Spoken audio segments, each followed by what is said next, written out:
ಜೈ ಹಿಂದ್ ಸ್ನೇಹಿತರೆ, ಮುಂಬರುವ ಎಲ್ಲ ಕಾಂಪಿಟೇಟಿವ್ ಎಕ್ಸಾಮ್ಗಳಿಗೆ ಇಸ್ರೋದ ಕುರಿತಾದ ಒಂದು ಇಂಪಾರ್ಟೆಂಟ್ ಸೆಷನ್ ತಗೊಂಡು ಬಂದಿದ್ದೀವಿ. ಸೊ ಇವತ್ತಿನ ವಿಡಿಯೋದಲ್ಲಿ ಇಸ್ರೋ 2026 ಇಸ್ರೋದ 2026ರ ಪ್ರಮುಖ ಪ್ರಚಲಿತ ಘಟನೆಗಳು ಮತ್ತು ಇಸ್ರೋ ರಿಲೇಟೆಡ್ ಆದಂತಹ ಪ್ರಮುಖ 50 ಪ್ರಶ್ನೆಗಳನ್ನು ತಗೊಂಡು ಬಂದಿದ್ದೀವಿ. ಮುಂಬರುವ ಎಲ್ಲ ಪರೀಕ್ಷೆಗಳಿಗೆ ಒಂದು ಸೂಪರ್ ಸೆಷನ್ ಅಂತ ಹೇಳ್ತಾ ಇವತ್ತಿನ ಸೆಷನ್ ಸ್ಟಾರ್ಟ್ ಮಾಡ್ತಿದ್ದೀವಿ. ನಮ್ಮ ಚಾನಲ್ ಫಸ್ಟ್ ಟೈಮ್ ನೋಡ್ತಾ ಇದ್ರೆ ಸಬ್ಸ್ಕ್ರೈಬ್ ಮಾಡೋಕ್ಕೆ ಮರಿಬೇಡಿ ಅಂತ ಹೇಳ್ತಾ ಮೊದಲ ಪ್ರಶ್ನೆಗೆ ಹೋಗೋಣ. ಇಸ್ರೋದ ಪೂರ್ಣ ರೂಪ ಏನು? What is the full form of ISRO? ಸರಿಯಾದ ಉತ್ತರ ಭಾರತೀಯ ಬಾಹ್ಯಾಕಾಶ ಸಂಶೋಧನಾ ಸಂಸ್ಥೆ. Option D is the right answer. ನಾವು ಇಂಗ್ಲಿಷಲ್ಲಿ ಬರೆಯೋದಾದ್ರೆ Indian space research organisation. Indian space research organisation. Indian space research organisation ISRO ಅಂದ್ರೆ.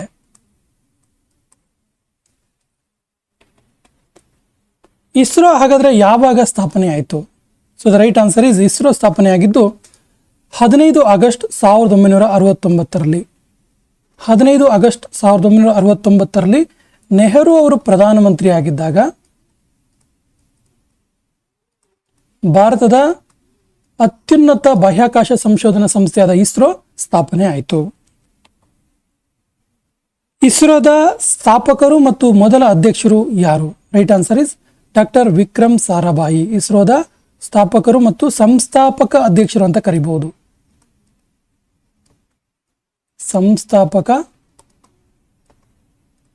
ಅಧ್ಯಕ್ಷರು ಅಂತ ಇವ್ರನ್ನ ಕರಿಬಹುದು. ಸ್ಥಾಪಕ ಅಧ್ಯಕ್ಷರು, ಸ್ಥಾಪಕರು ಹೌದು ಮತ್ತು ಮೊದಲ ಅಧ್ಯಕ್ಷರು ಕೂಡ ಹೌದು. ಇಸ್ರೋದ ಪ್ರಧಾನ ಕಚೇರಿ ಹೆಡ್ ಕ್ವಾರ್ಟರ್ಸ್ ಎಲ್ಲಿದೆ? ಇಸ್ರೋದ ಹೆಡ್ ಕ್ವಾರ್ಟರ್ಸ್ ಎಲ್ಲಿರುವಂಥದ್ದು? So the right answer is option B, ಬೆಂಗಳೂರಿನಲ್ಲಿ ಇದೆ. Option B is the right answer. ಇಸ್ರೋದ ಕೇಂದ್ರ ಕಚೇರಿ ಇರೋದು ಬೆಂಗಳೂರಲ್ಲಿ. ಇಸ್ರೋ ಯಾವ ಇಲಾಖೆಯ ಅಡಿಯಲ್ಲಿ ಕಾರ್ಯನಿರ್ವಹಿಸುತ್ತೆ? So the right answer is option C, department of space, ಬಾಹ್ಯಾಕಾಶ ಇಲಾಖೆ. ಇಸ್ರೋ ಇದೆಯಲ್ಲ, ಇದು ಡಿಪಾರ್ಟ್ಮೆಂಟ್ ಆಫ್ ಸ್ಪೇಸ್ ಅಡಿಯಲ್ಲಿ ಕಾರ್ಯನಿರ್ವಹಿಸುವಂಥದ್ದು.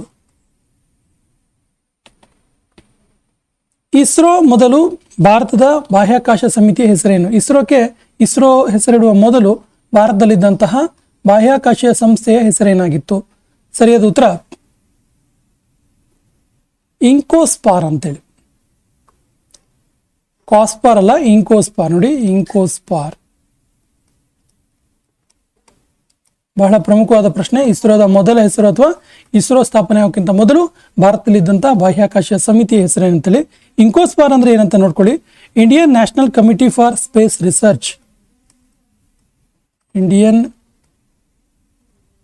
ನ್ಯಾಷನಲ್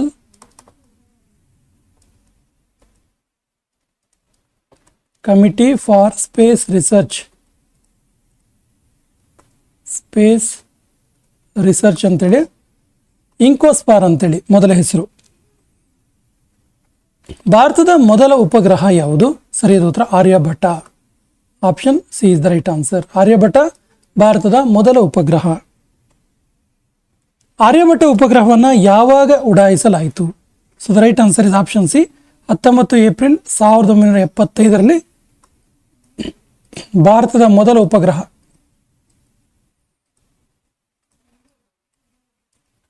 ಭಾರತದ ಮೊದಲ ಉಪಗ್ರಹವಾದ ಆರ್ಯಭಟವನ್ನು ಉಡಾವಣೆ ಮಾಡಲಾಯಿತು. ಭಾರತೀಯ ರಾಕೆಟ್ನಿಂದ ಭಾರತೀಯ ಮಣ್ಣಿನಿಂದ ಉಡಾಯಿಸಲ್ಪಟ್ಟ ಮೊದಲ ಉಪಗ್ರಹ ಯಾವುದು? ಸೊ ಆರ್ಯಭಟ ಇದೆಯಲ್ಲ, ಇದು ರಷ್ಯಾದ ಕಾಸ್ಮೋಸ್ಪೋರ್ನಿಂದ ಹಾರಿಸಲಾಗುತ್ತೆ. ಸೊ ರೋಸ್ಕಾಸ್ಮಾಸ್ ಇಂದ ಹಾರಿಸಲಾಗುತ್ತೆ. ಬಟ್ ಭಾರತೀಯ ರಾಕೆಟ್ನಿಂದ ಮತ್ತು ಭಾರತದ ಮಣ್ಣಿನಲ್ಲೇ ಉಡಾಯಿಸಲ್ಪಟ್ಟ ಮೊದಲ ಉಪಗ್ರಹ ಯಾವುದು ಕೇಳ್ತಾರೆ. Right answer is option B, Rohini RS-1. Rohini RS-1. ಬಾಹ್ಯಾಕಾಶಕ್ಕೆ ಪ್ರಯಾಣ ಬೆಳೆಸಿದ ಮೊದಲ ಭಾರತೀಯ ನಾಗರಿಕ ಯಾರು? ಸರಿಯಾದ ಉತ್ತರ Rakesh Sharma. Option D is the right answer, Rakesh Sharma. ಭಾರತದ ಮೊದಲ ಯಶಸ್ವಿ ಉಪಗ್ರಹ ಉಡಾವಣಾ ವಾಹನದ ಹೆಸರೇನು? ಲಾಂಚಿಂಗ್ ವೆಹಿಕಲ್ ನೇಮ್ ಏನು ಕೇಳಿದರೆ? So the right answer is option D, SLV-3. ಏನಿದು SLV-3 ಕೇಳಿದ್ರೆ ಸ್ಯಾಟಲೈಟ್ ಲಾಂಚ್ ವೆಹಿಕಲ್ 3 ಅಂತ. Satellite launch vehicle 3. ಸೊ ಈ SLV-3 ಮೂಲಕ ಭಾರತದ ಮೊದಲ ಯಶಸ್ವಿ ಉಪಗ್ರಹ ಉಡಾವಣೆಯನ್ನು ಮಾಡಲಾಯಿತು. ಯಾವ ರಾಕೆಟ್ ಅನ್ನು ಇಸ್ರೋದ ಕಾರ್ಯ ಕುದುರೆ, ದ ವರ್ಕ್ ಹಾರ್ಸ್ ಅಂತ ಕರೀತಾರೆ? ಇಂಪಾರ್ಟೆಂಟ್ ಇದೆ, ನೋಟ್ ಮಾಡ್ಕೊಳ್ಳಿ. Which is the workhorse of ISRO ಕೇಳಿದ್ರೆ right answer is option A PSLV. So PSLV ಅಂದರೆ ಏನು? PSLV ಅಂದರೆ polar satellite launch vehicle. Polar satellite launch vehicle.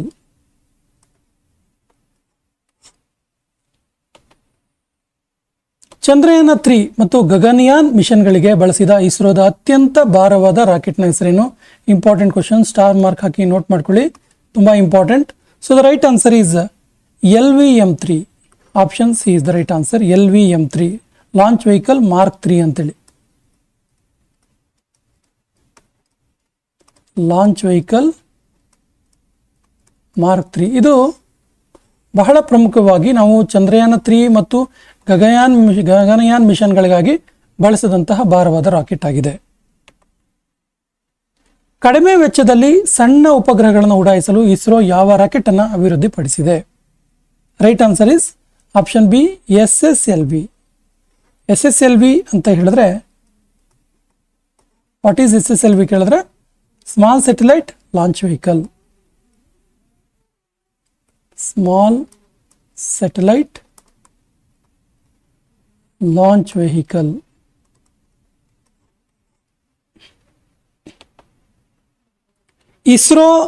ಇಸ್ರೋದ ಎಲ್ಲ ರಾಕೆಟ್ಗಳನ್ನು ಯಾವ ಬಾಹ್ಯಾಕಾಶ ನಿಲ್ದಾಣದಿಂದ ಉಡಾಯಿಸಲಾಗುತ್ತೆ? ಸಾಮಾನ್ಯವಾಗಿ ಯಾವ ಬಾಹ್ಯಾಕಾಶ ನಿಲ್ದಾಣದಿಂದ ಉಡಾವಣೆ ಮಾಡಲಾಗುತ್ತೆ ಕೇಳಿದ್ರೆ SDSC ಅಂತೇಳಿ, ಶ್ರೀಹರಿಕೋಟದ SDSC ಅಂದರೆ Satish Dhawan space centre. Satish Dhawan space ಸೆಂಟರ್ನಿಂದ ಸಾಮಾನ್ಯವಾಗಿ ಇಸ್ರೋದ ಎಲ್ಲ ವಾಹನಗಳನ್ನು, ಎಲ್ಲ ಬಾಹ್ಯಾಕಾಶ ರಾಕೆಟ್ಗಳನ್ನು ಉಡಾವಣೆ ಮಾಡಲಾಗುತ್ತೆ. ಶ್ರೀಹರಿಕೋಟ ರೇಂಜ್ ಅಂತ ಕೂಡ ಇದನ್ನ ಕರೀತಾರೆ, ಶಾರ್ ಅಂತ ಕೂಡ ಕರೀತಾರೆ. ಯಾವ ಬಾಹ್ಯಾಕಾಶ ನಿಲ್ದಾಣವನ್ನ ಶಾರ್ ಅಂತ ಕರೀತಾರೆ ಕೇಳಿದ್ರೆ ಸತೀಶ್ ಧವನ್ ಸ್ಪೇಸ್ ಸೆಂಟರ್. ಶಾರ್ ಅಂದ್ರೆ ಏನು ಕೇಳಿದ್ರೆ ಶ್ರೀಹರಿಕೋಟ ರೇಂಜ್.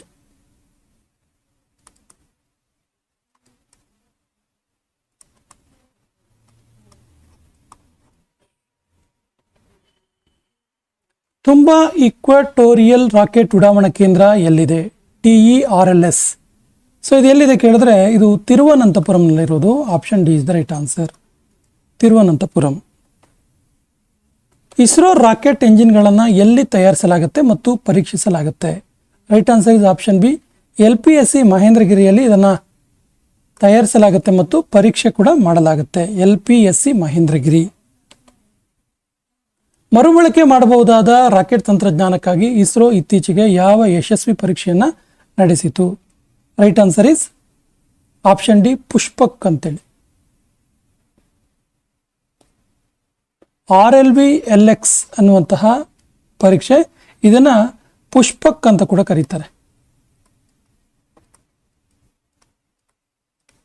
ಪುಷ್ಪಕ್ ಅಂತ ಕೂಡ ಕರೆಯಲಾಗುತ್ತೆ.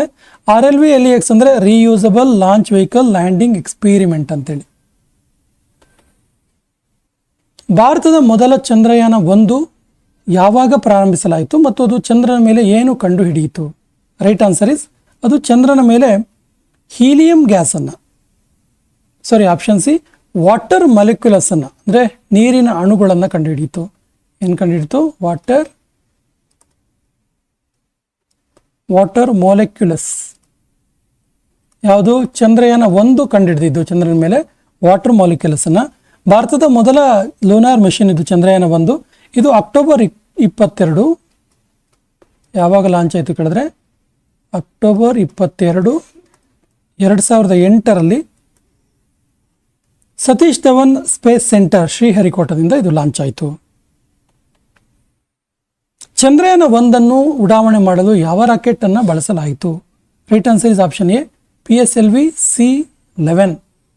ಉಪಗ್ರಹ ಉಡಾವಣಾ ವಾಹನ C11 ಅನ್ನು, polar satellite launching vehicle C11 ಅನ್ನು ಯೂಸ್ ಮಾಡಲಾಯಿತು. ಭಾರತದ ಮೊದಲ ಮಂಗಳ ಗ್ರಹ ಮಿಷನ್ ಮಂಗಳಯಾನ ಮಾಮ್ ಅಂತ ಏನು ಕರಿತೀವಲ್ಲ, ಸೊ ಇದನ್ನು ಯಾವಾಗ ಪ್ರಾರಂಭಿಸಲಾಯಿತು? Right answer is option B, 5 November 2013ರಲ್ಲಿ ಇದನ್ನು ಪ್ರಾರಂಭ ಮಾಡಲಾಯಿತು. ಮೊದಲ ಪ್ರಯತ್ನದಲ್ಲೇ ಮಂಗಳನ ಕಕ್ಷೆಯನ್ನು ತಲುಪಿದ ವಿಶ್ವದ ಮೊದಲ ದೇಶ ಯಾವುದು? Right answer is Bharat.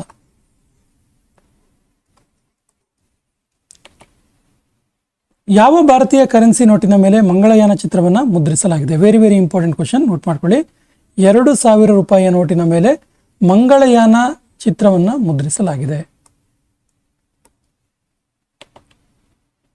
Chandrayaan 2 ಅನ್ನು ಯಾವಾಗ ಉಡಾವಣೆ ಮಾಡಲಾಯಿತು? ಸರಿ ಉತ್ತರ option D, July 22, 2019.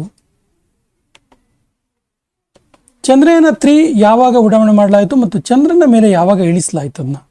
So the right answer is option A, ಉಡಾವಣೆ 14 ಜುಲೈ 2023, ಚಂದ್ರಯಾನ 3 ಇದು, ನೋಟ್ ಮಾಡ್ಕೊಳ್ಳಿ. Landing 23 August 2023. ಚಂದ್ರನ ದಕ್ಷಿಣ ಧ್ರುವದ ಮೇಲೆ ಯಶಸ್ವಿಯಾಗಿ ಮೃದುವಾದ ಇಳುವಿಕೆಯನ್ನು ಮಾಡಿದ ಮೊದಲ ದೇಶ ಯಾವುದು? Right answer is option C, Bharat. Which country became the first to successfully soft land on the moon's south pole? The country is India. Chandrayaan 3ರ ಲ್ಯಾಂಡರ್ ಮತ್ತು ರೋವರ್ಗಳ ಹೆಸರೇನು? Right answer is option A, Vikram ಮತ್ತು ಪ್ರಜ್ಞಾನ್. ಲ್ಯಾಂಡರ್ ವಿಕ್ರಮ್ ಮತ್ತು ರೋವರ್ ಪ್ರಜ್ಞಾನ್. ಚಂದ್ರಯಾನ 3ರ landing ಪಾಯಿಂಟ್ಗೆ ಪ್ರಧಾನಮಂತ್ರಿ ನರೇಂದ್ರ ಮೋದಿ ಅವರು ಯಾವ ಹೆಸರನ್ನು ಇಡ್ತಾರೆ? So the right answer is option D, Shivshakti point. ಯಾವುದಿದು? Chandrayaan 3 landing point.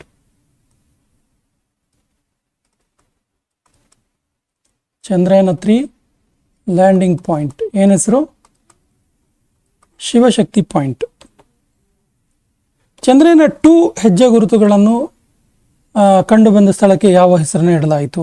Right answer is option B, Tiranga point. ಯಾವುದಿದು? ಚಂದ್ರಯಾನ 2.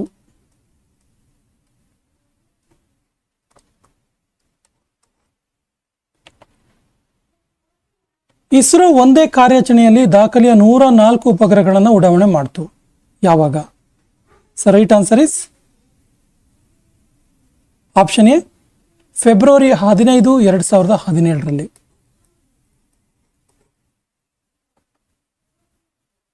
ಭಾರತದ ಮೊದಲ ಮೀಸಲಾದ ಬಾಹ್ಯಾಕಾಶ ವೀಕ್ಷಣಾಲಯ ಯಾವುದು?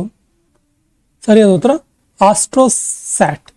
Option C is the right answer, AstroSat.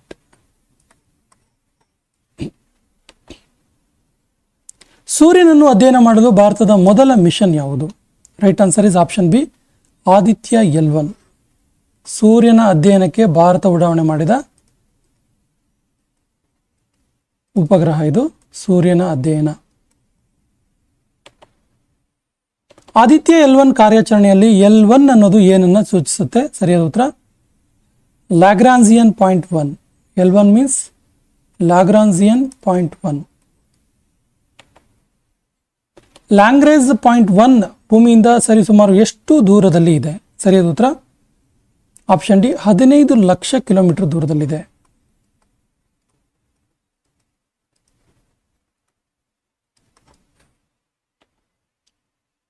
ಕಪ್ಪು ಕುಳಿಗಳನ್ನು ಅಧ್ಯಯನ ಮಾಡಲು ಜನವರಿ 2024ರಲ್ಲಿ ಪ್ರಾರಂಭಿಸಲಾದ ಭಾರತದ ಮೊದಲ ಧ್ರುವೀಯತಾ ಮಿಷನ್ ಯಾವುದು?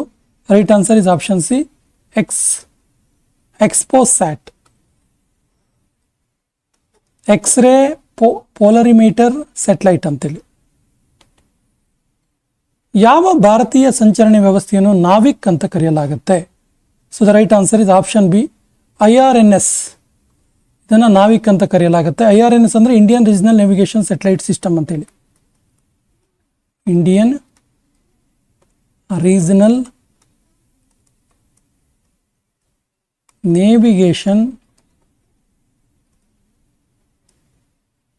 Satellite system.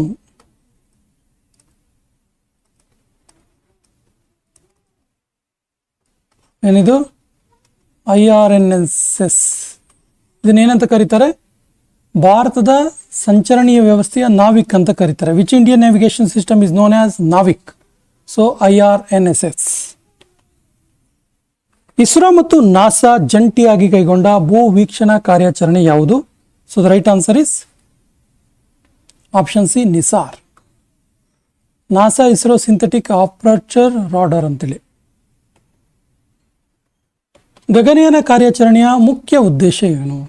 Right answer is option C 3 ಭಾರತೀಯ ಗಗನಯಾತ್ರಿಗಳನ್ನು ಬಾಹ್ಯಾಕಾಶಕ್ಕೆ ಕಳಿಸುವಂತ ಉದ್ದೇಶ.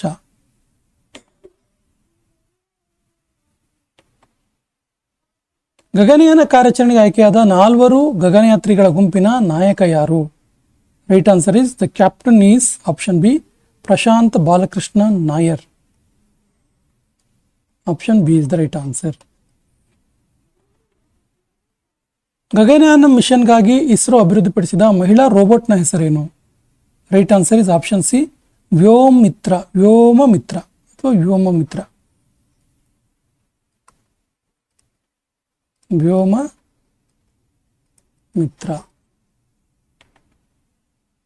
ಶುಕ್ರ ಗ್ರಹದ ಅಧ್ಯಯನ ಮಾಡಲು ಇಸ್ರೋ ಉದ್ದೇಶಿತ ಮಿಷನ್ ಯಾವುದು? So the right answer is option D Shukrayaan 1, Shukra orbiter mission ಅಥವಾ ಶುಕ್ರಯಾನ್ 1. ಚಂದ್ರಯಾನ 4 ಮಿಷನ್ನ ಮುಖ್ಯ ಉದ್ದೇಶ ಏನು? So the right answer is option C ಚಂದ್ರನ ಮಣ್ಣಿನ ಮಾದರಿಗಳನ್ನು ಸಂಗ್ರಹಿಸಿ ಭೂಮಿಗೆ ಮರಳಿ ತರುವುದು. ಚಂದ್ರನ ಧ್ರುವಗಳಲ್ಲಿ ನೀರನ್ನು ಹುಡುಕಲು ಭಾರತ ಮತ್ತು ಜಪಾನ್ ಜಂಟಿಯಾಗಿ ಕೈಗೊಂಡಿರುವ ಯಾತ್ರೆ ಯಾವುದು? So the right answer is option B LUPEX. ಚಂದ್ರನ ಧ್ರುವ ಪರಿಶೋಧನೆ ಅಂತ ನಾವು ಕನ್ನಡದಲ್ಲಿ ಕರಿಬಹುದು. ಲುಪೆಕ್ಸ್ ಅಂದ್ರೆ ಲೂನಾರ್ ಪೋಲಾರ್ ಎಕ್ಸ್ಪ್ಲೋರೇಷನ್.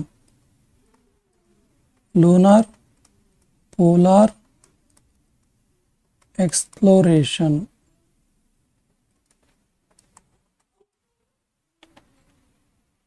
ಭಾರತವು ಯಾವ ವರ್ಷದ ವೇಳೆಗೆ ತನ್ನದೇ ಆದ ಭಾರತೀಯ ಬಾಹ್ಯಾಕಾಶ ನಿಲ್ದಾಣವನ್ನು ನಿರ್ಮಿಸುವ ಗುರಿಯನ್ನು ಹೊಂದಿದೆ? Right answer is option C 2035 ವೇಳೆಗೆ. ಪ್ರಧಾನಮಂತ್ರಿಗಳು ಘೋಷಿಸಿದ ಗುರಿಯ ಪ್ರಕಾರ ಯಾವ ವರ್ಷದ ವೇಳೆಗೆ ಭಾರತವು ಚಂದ್ರನ ಮೇಲೆ ಮೊದಲ ಭಾರತೀಯನನ್ನ ಕಳಿಸುತ್ತೆ? Right answer is option D 2040 ವೇಳೆಗೆ ಮಾನವ ಸಹಿತ ನೌಕೆ ಚಂದ್ರನ ಮೇಲೆ ಹೋಗುತ್ತೆ ಅಂತ. ಚಂದ್ರಯಾನ 3 ಬಾಹ್ಯಾಕಾಶ ನೌಕೆಯ ಒಟ್ಟು ತೂಕ ಎಷ್ಟು? So the right answer is option D 3900 kg. ಹಾಗಾದ್ರೆ ಚಂದ್ರಯಾನ್ 3 ಲ್ಯಾಂಡರ್ ಮತ್ತು ರೋವರ್ನ ಒಟ್ಟು ತೂಕ ಎಷ್ಟು? ಹಾಗಾದ್ರೆ ವಿಕ್ರಮ್ ಮತ್ತು ಪ್ರಜ್ಞಾನ್, ಲ್ಯಾಂಡರ್ ವಿಕ್ರಮ್ ಮತ್ತು ರೋವರ್ ಪ್ರಜ್ಞಾನ್ ಇದರ ತೂಕ ಎಷ್ಟು ಕೇಳಿದರೆ? Right answer is option A 1752 kg. Chandrayaan 3 ಇದರ ಪ್ರಜ್ಞಾನ್ ರೋವರ್ನ ತೂಕ ಎಷ್ಟು? Right answer is option C 26 kg.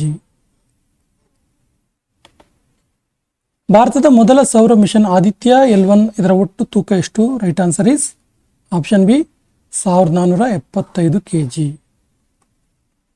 Aditya L1 total weight.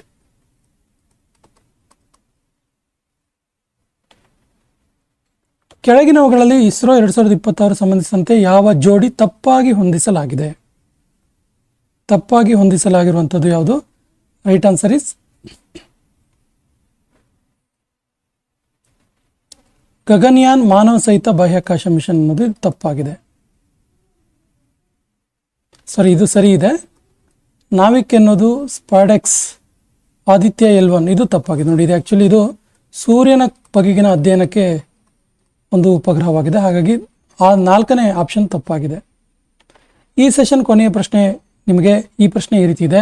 2026 ಪ್ರಕಾರ ಭಾರತೀಯ ಬಾಹ್ಯಾಕಾಶ ಸಂಶೋಧನಾ ಸಂಸ್ಥೆ ಇಸ್ರೋದ ಪ್ರಸ್ತುತ ಅಧ್ಯಕ್ಷರು ಯಾರು? ಆಪ್ಷನ್ಸ್ ಈ ರೀತಿ ಇದೆ: doctor S Somanath, doctor K Sivan, doctor V Narayanan, doctor S Kiran Kumar. ಸರಿಯಾದ ಉತ್ತರವನ್ನು ಕಮೆಂಟ್ ಬಾಕ್ಸಲ್ಲಿ ಕಮೆಂಟ್ ಮಾಡಿ. ಸ್ನೇಹಿತರೆ, ನಮ್ಮ ಹಿಂದಿನ ವಿಡಿಯೋಗಳ ಲಿಂಕನ್ನು ಡಿಸ್ಕ್ರಿಪ್ಷನ್ ಬಾಕ್ಸಲ್ಲಿ ಹಾಕಿರ್ತೀವಿ. ನಮ್ಮ ಹಿಂದಿನ ವಿಡಿಯೋಗಳ ಸದುಪಯೋಗ ಮಾಡ್ಕೊಳ್ಳಿ.